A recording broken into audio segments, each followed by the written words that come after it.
Application 2, action mécanique. Déterminer, question 1. Déterminer les intensités des forces mesurées par les dynamomètres ci-contre. On a deux dynamomètres. Pour le dynamomètre circulaire, la force mesurée vaut 4,5 divisions, comme indique l'aiguille du dynamomètre, multiplié par 0,1, qui est le calibre du dynamomètre, on obtient 0,45 newtons. Pour le dynamomètre rectangulaire ou bien linéaire, l'aiguille est sur la division qui indique 2. Alors, l'intensité de la force mesurée par le dynamomètre rectangulaire égale à 2 newtons. Question 2. Déduire les masses des corps accrochés. Quelle est la relation entre les forces mesurées et la masse? Puisque ces deux dynamomètres portent des masses, le dynamomètre circulaire porte par exemple la masse M1 et le dynamomètre rectangulaire porte la masse M2. Les forces mesurées par les dynamomètres, vous savez que le dynamomètre est un appareil qui sert surtout à mesurer le poids. Le dynamomètre circulaire mesure le poids de la masse M1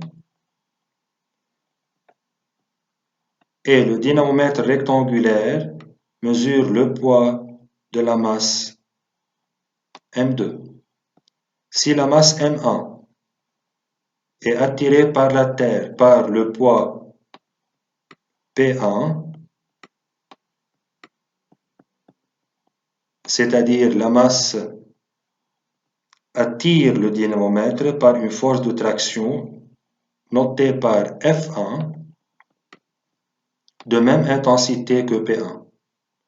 De même pour le dynamomètre rectangulaire, la masse est attirée par la Terre par le poids P2, alors la force de traction exercée par la masse sur le dynamomètre est une force d'intensité F2 égale à l'intensité du poids P2.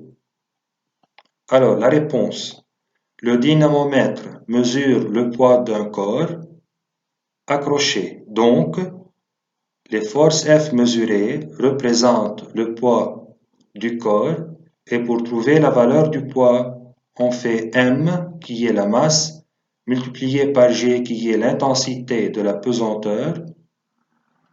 La valeur de G est de 10 newtons par kilogramme car la valeur de G n'est pas donnée par hypothèse. Et lorsque la valeur de G n'est pas donnée par hypothèse, la valeur est 10 newtons par kilogramme. Pour trouver les masses, puisque P égale à M fois G, alors M égale à P sur G. Et on obtient alors M1 égale P1 sur G et M2 égale P2 sur G. Comme application numérique,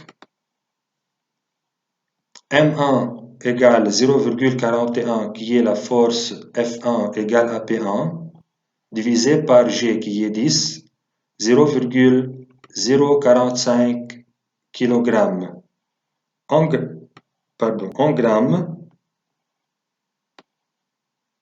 On multiplie par 1000 et on obtient 45 grammes. C'est pour s'entraîner pour la conversion. Et M2, application numérique, P2 sur G, P2 égale à F2 qui est 2 newtons, divisé par 10, 0,2 kg, en grammes, On multiplie par 1000 et on obtient 200 grammes. Fin de l'application 2. Merci.